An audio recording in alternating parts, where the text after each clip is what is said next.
Okay okay fine, thank you.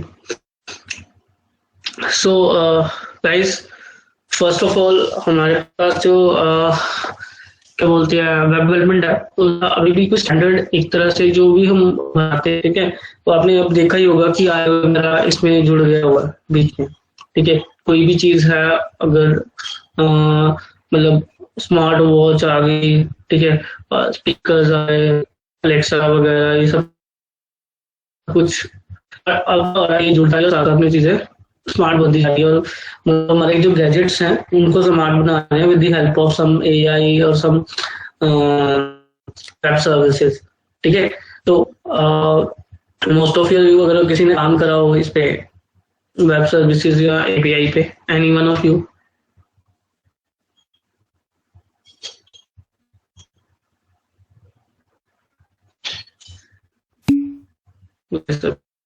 मोक्ष, क्या क्या चैलेंजेस आते हैं इसमें जब हम कोई अपना आईओटी की कोई जैसे होता है, तो क्या क्या चैलेंजेस आ सकते हैं?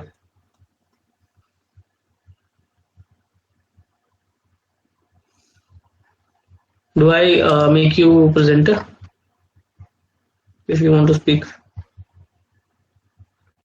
No.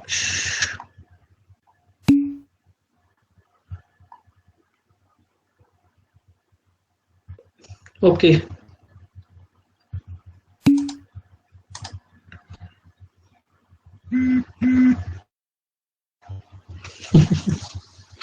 Okay.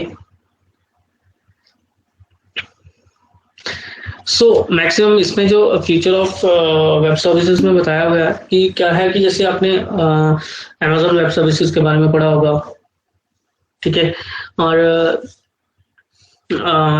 बाकी जो क्लाउड पे हमें सर्विसेज अवेलेबल हो जाती हैं through the token, through the OTP और वट एवर। सो इस सारी सिचुएशन में उन्होंने यही बोला है कि अभी तक कोई भी एक क्राइटेरिया हम सेट नहीं कर पाए कि हाँ that is the end point. And point technology का हो भी नहीं सकता, क्योंकि कोई ना कोई चीज हम अभी एक चीज को पूरा फुल फ्लेज पढ़ते हैं और देखते हैं, सडनली कोई नई चीज बिल्ड हो जाती है कि हाँ अब ये चीज इसमें एआई बिल्ड करके उन्होंने ये चीज निकाल दी। तो मतलब टेक्नोलॉजी का जिस तरह से इस पे इफेक्ट है, तो वही इसमें डिस्कस करा हुआ है कि वेब सर्विसेज का जो फ्यूचर है वो कहाँ रखा है, कैसे मतलब जो है वो डेवलप हो रहा है, ठीक है। So in this, if you guys dictate this, so you guys can check this out. तो यहाँ पे जैसे बताया हुआ, web development as a set of technology practice and institute in is formed mainly by two focuses: hardware or more specifically consumer device. And the same old just a second now.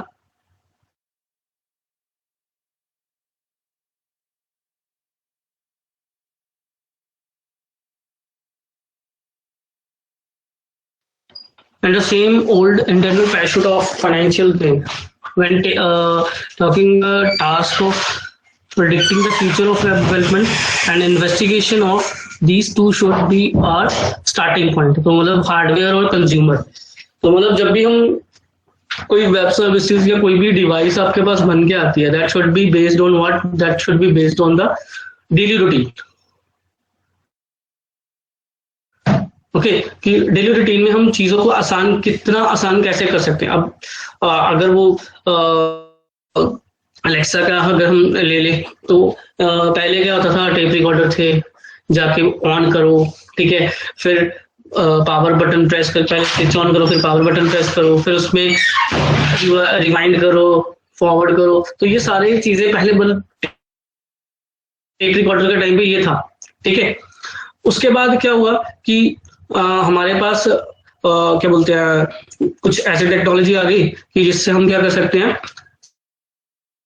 सीधे ही backward forward जो है वो direct line से कर लेते हैं, string कर लेते हैं, उसको आगे पीछे कर लेते हैं इजीली, ठीक है। फिर और टेक्नोलॉजी वास्ट हुई, तो अब क्या हो सकता है कि अब हम सिर्फ बोलते हैं, ठीक है, उसमें एआई इनबिल्ड है और सॉन्ग जो है वो प्ले हो जाता है, और फिर उसी सॉन्ग का क्या हो जाता है कि अगर उसको स्टॉप करना है, प्ले करना है, नेक्स्ट करना है, तो बेस्ड ऑन दैट वो चेंज भी हो जाता है, ठीक है। तो वही उसने बोला है कि कोई हम इन दोनों चीजों को, कंज्यूमर डिवाइस को क्या लेता है और हार्डवेयर क्या है, तो ये चीजें दो कंसीडर करनी ही पड़ती हैं जब भी हम किसी प्रोडक्ट के बारे में सोचते हैं कि एक कंज्यूमर क्या चाहता है, उसकी रिक्वायरमेंट क्या है, और उस रिक्वायरमेंट को पूरा करने के लिए what are the hardware we required. ठीक है ना, कंपनी जब भी आपको कोई सर्विस प्रोवाइड करती है तो उसके लिए कुछ ना कुछ हार्डवेयर लगता ही है। जब कंज्यूमर उस चीज की डिमांड करता है कि हाँ इस तरीके का सॉफ्टवेयर चाहिए मुझे, तो उसमें क्या क्या चीजें मतलब आपको चाहिए। जैसे आप गेमिंग की बात करें तो गेमिंग में हमें ग्राफिक कार्ड जो है वो बहुत अच्छा चाहिए होता है। तो ये जनरली वही चीज है कि कंज्यूमर ने डिमांड करी है ग्राफिक कार्ड्स की कि अच्छे से ग्राफिक्स दिखे उसमें और गेम जो है वो अच्छे से चले, तो उसी के बेस पे काम करता है। ठीक है, तो यही उसने बोला है कि हमें दो पॉइंट्स का खास ध्यान रखना पड़ता है। One is your hardware and second is your consumer device. In the last year, we have seen an explosion in the diversity of consumer device, smart watches, smart glasses, smart speakers, smart TV, foldable smartphone, etc.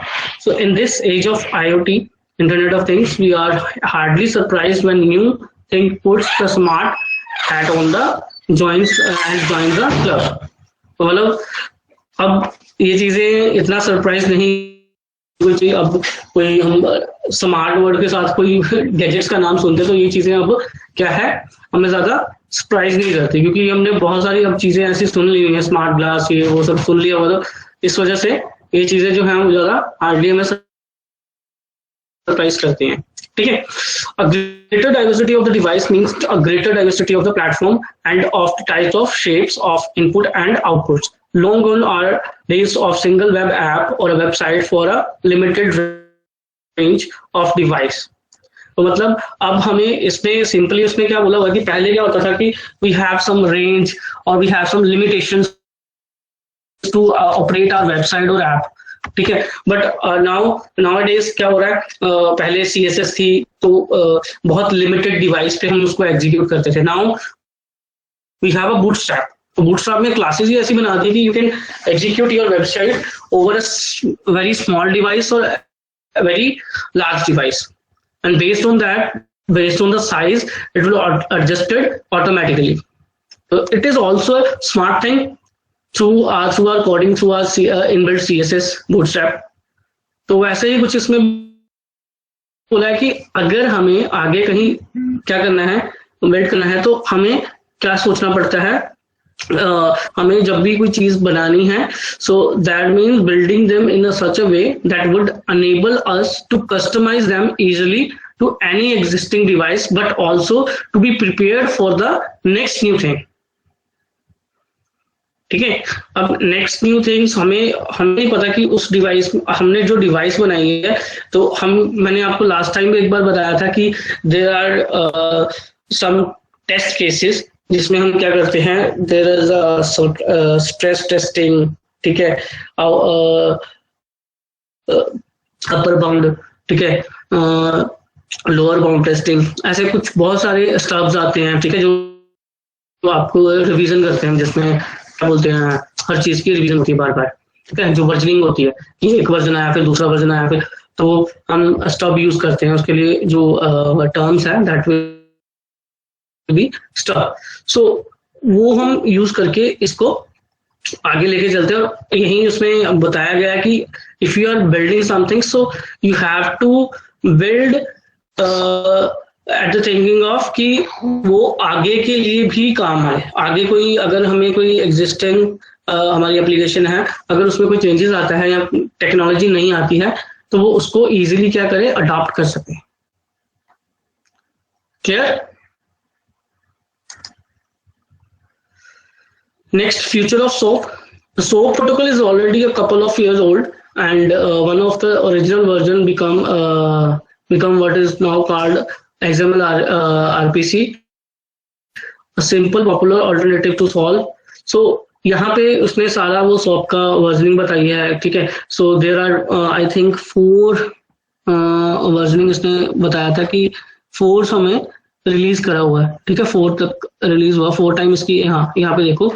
सो इसको पहले 1998 में ऐसे question बेटा आ सकते हैं, ये भी याद रखना कि जैसे सोप स्प्लिट करा है, when the soap split from XML RPC, so it will be 1998, the first version of soap protocol was announced in 1999, ठीक है, and since then there have been 4 revisions with the 5th now being worked on by the W3C organization, ठीक है। The 2 version we have discussed in the book, version 1.1 and 1.2 are those currently being in production environment, even though they are not officially W3 standards. So मैंने जब अभी थोड़े start करने से पहले मैंने भी यही बताया था कि ऑफिशियली इनका कोई स्टैंडर्ड जो है वो डिफाइन नहीं करा गया है, इसलिए अभी भी वो क्या है, वर्किंग में है।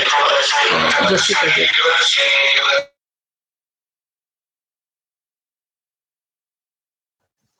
कॉलेज से ही फोन था, यूनिवर्सिटी से, एडी सर का। तो yes, so we are currently here 2 version of discuss. तो इसमें वो सारा XML का जो सोप का जो हिस्ट्री है वो थोड़ी सी डिस्कस करी है, और अभी प्रोटोकॉल जो इस पे काम हो रहा है वो बताया गया है। So in the note to distant future, the SOAP 1.2 working draft specification will evolve into W3C XML protocol version 1.0 recommendation.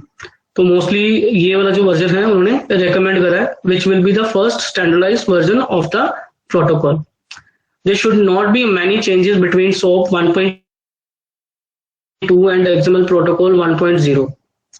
So because of W3C working group has committed to using SOAP as the basics for their work and to ensuring the backwards compatibility is maintained at least on the fundamental level. So unfortunately, it is still for too early in the process to know about any differences between XML protocol and SOAP protocol. तो ज्यादा difference आपको भी देखा ही आपने कि almost everything is similar अगर हम बात करें, बट सिर्फ क्या आता है, छोटा सा हमें सिंटेक्स में डिफरेंस मिलता है, and that is your you know, उसमें सारा क्या है, इन्वेल्प में सारी वो चीजें, बॉडी हेडिंग जो है वो इन्वेल्प में चलती हैं, और XML में हमारे सीधे टैग स्टार्ट कर देते हैं आफ्टर द XML स्क्रिप्ट, जो फर्स्ट हेडिंग लाइन होती है उसकी, ठीक है। तो इसमें कुछ ये पॉइंट्स दिए हैं। If you are curious, monitor the XML protocol development discussion through the XML app mailing list, clear. उसके बाद फ्यूचर ऑफ विजडल है, ठीक है। सो इसी तरह की एक DARPA कुछ करके एजेंट मार्कअप लैंग्वेज जो है, एक गवर्नमेंट ऑर्गेनाइजेशन है जो विजडल के ऊपर काम कर रही है, ठीक है।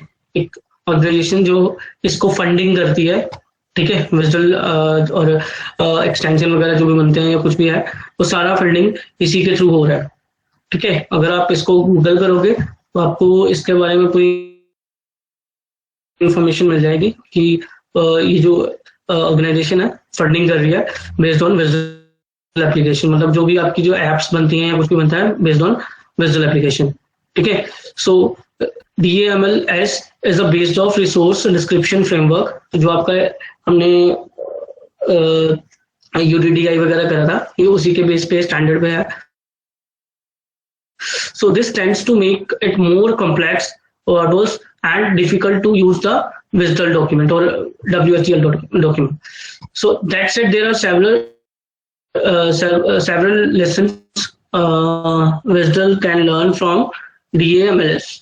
So ये मतलब आप बोल सकते हो कि स्टार्टिंग में यही हम जो WSDL है वो इसी का ही कुछ इसी की फंडिंग की देन है, ठीक है। तो मतलब XML के थ्रू हम WSDL पे आते हैं, और WSDL में ही हम जैसे XML स्कीमा डिजाइन करते थे, उसमें हमारे पास क्या होता था, we have different data type and all. तो सेम इसमें भी क्या है, WSDL में भी क्या होता है, we have specification of function that we use in our web services, ठीक है। ईच एंड एवरीथिंग डिस्क्रिप्शन जो भी होती है वो सारी की सारी इसमें हमें मिल जाती है कि किस टाइप का वेरिएबल है, किस टाइप का नहीं है, क्या क्या कॉम्प्लेक्स टाइप है, या फिर क्या सीक्वेंस है, वो सारा कुछ इसमें डिफाइन हो जाता है। ठीक है।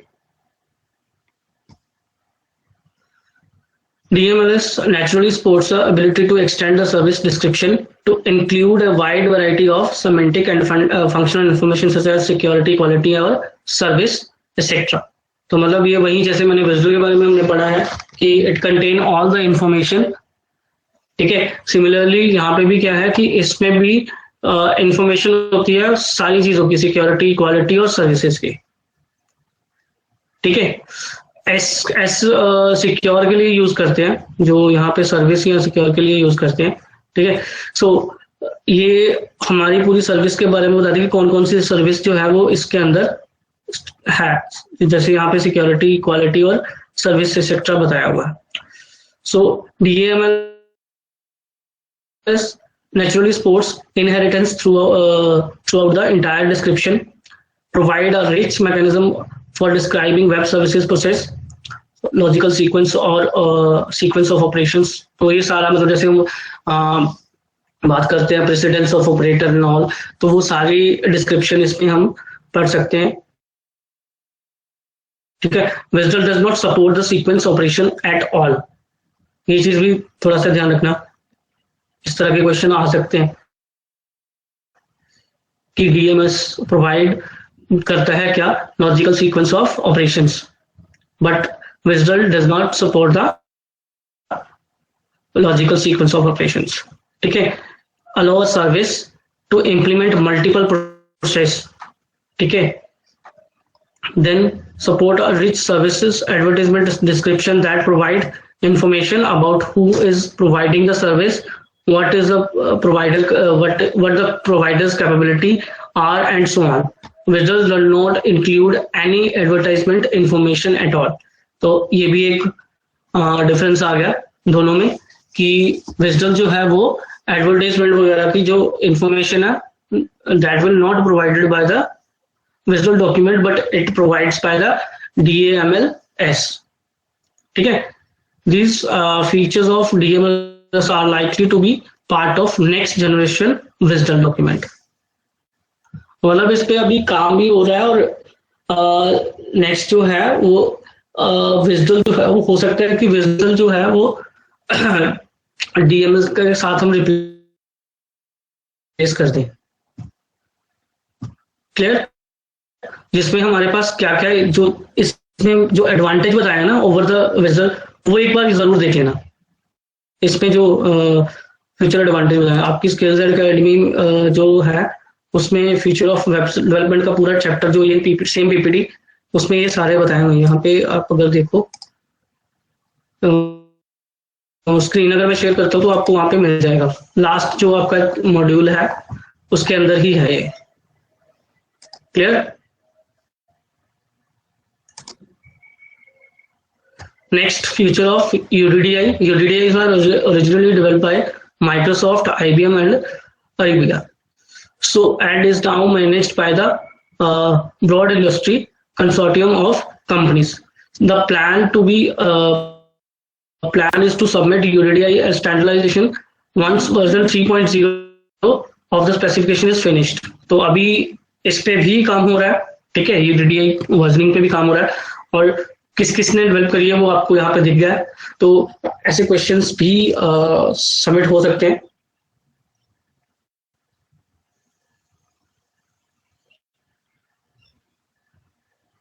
ठीक है। कि इस तरीके से क्वेश्चन भी आ सकते हैं कि कौन किस कंपनी ने जो है वो डेवलप करा है UDDI। सो और ऐसा भी हो सकता है which is not developed by UDDI। सो इन तीनों के नाम हो और एक कुछ ऑड वन हो इनमें से। Getting this. तो मतलब आपकी जो एक बार इसको गो थ्रू जरूर कर लेना फॉर एग्जाम पर्पस। ठीक है। जो आपका आगे फाइनल एग्जाम है। So one of the key requirements for the future version of UDDI is a security infrastructure that would allow service consumer to validate the identity of services provider, publish their services, allowing for a much more robust trust relationship to be established. तो मतलब जो भी service हम, अगर मैंने last time भी बताया था कि अगर फ्रेंड फ्रेंड नहीं है तो हम विजडल को दो तरीके से क्या कर सकते हैं, गेट कर सकते थे, ठीक है।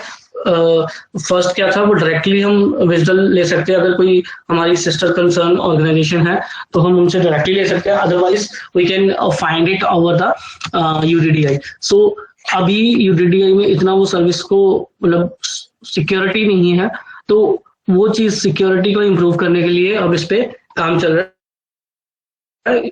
जो आपका जो वर्जनिंग है वो चल रही है 3.0 पे, जब भी फिनिश्ड हो जाएगी तो इस पे उसमें सिक्योरिटी का जो मेन पार्ट है वो इम्प्रूव होगा। क्लियर?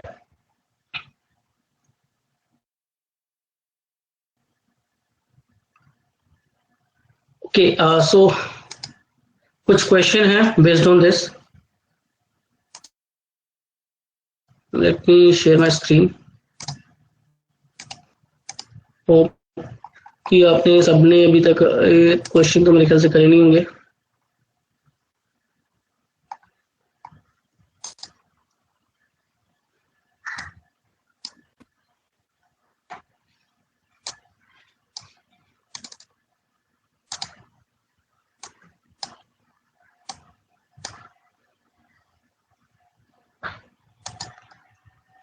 ओके, अपने चैट बॉक्स ओपन कर लो अभी।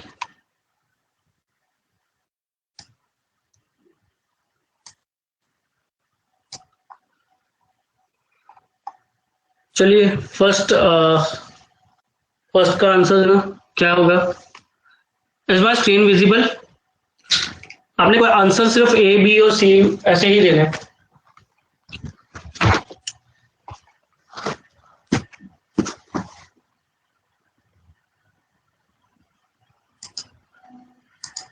All of you need to acknowledge in the chat.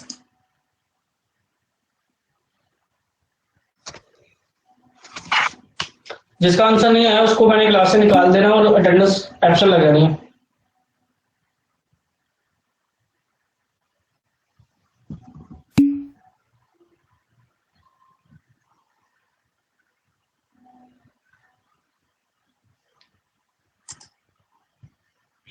Shivam submit कर दूं?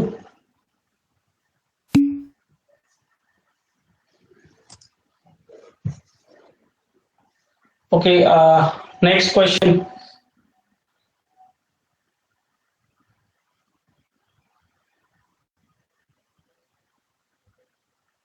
देखा? ये अभी थोड़ी देर पहले मैं बात कर रहा था कि इस तरह के क्वेश्चन जो हम वो आपको आ सकते हैं। अभी इसका तो आंसर सबको पता ही होगा।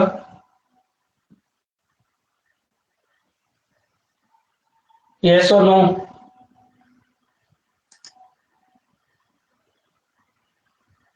All are active. Abbas, Abhijit, Amrit, Divanshu, Ketan, Aditya,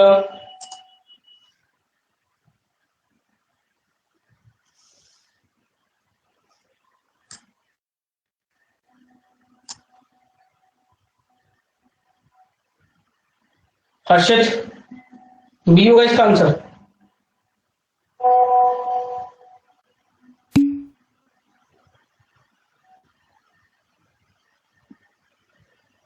exam में भी बी लगा के आना।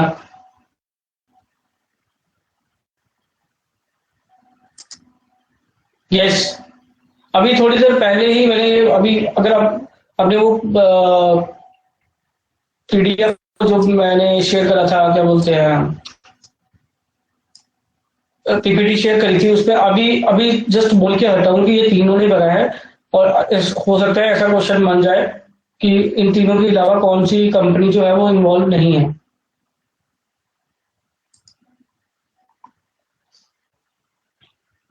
Yes, does DAMLS support sequence operation? ये भी डिस्कस करा है।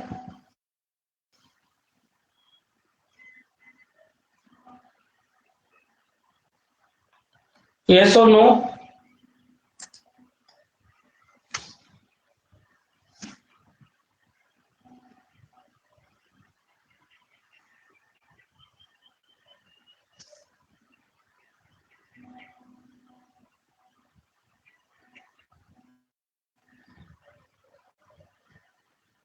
गाइस रिप्लाई बैक, अदरवाइज मैं पूरी क्लास की एब्सेंट लगा दूंगा।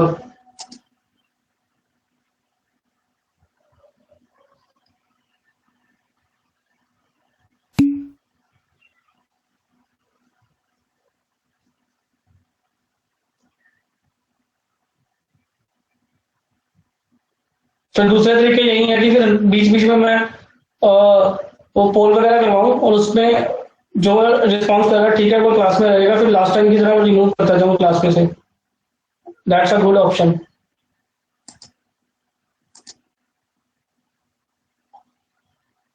अपने आप जब डिटेन हो जाओगे फिर बोलोगे मेरे को।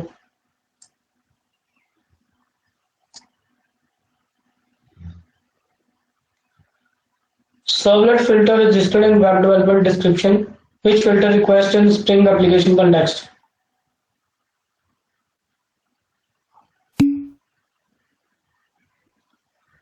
D.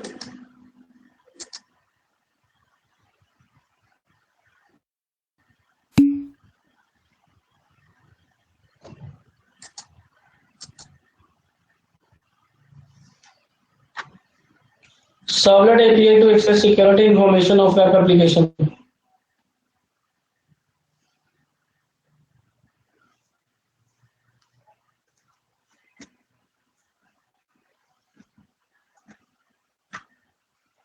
Yes, guys.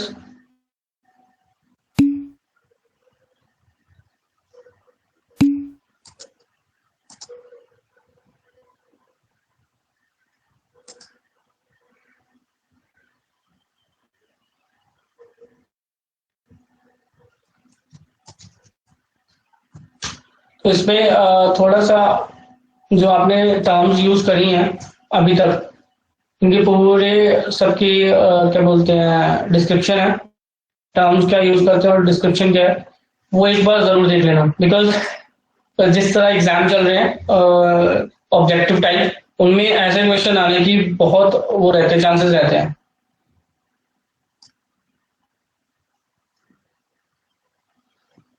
ठीक है, तो एक बार चेक कर लेना इसको।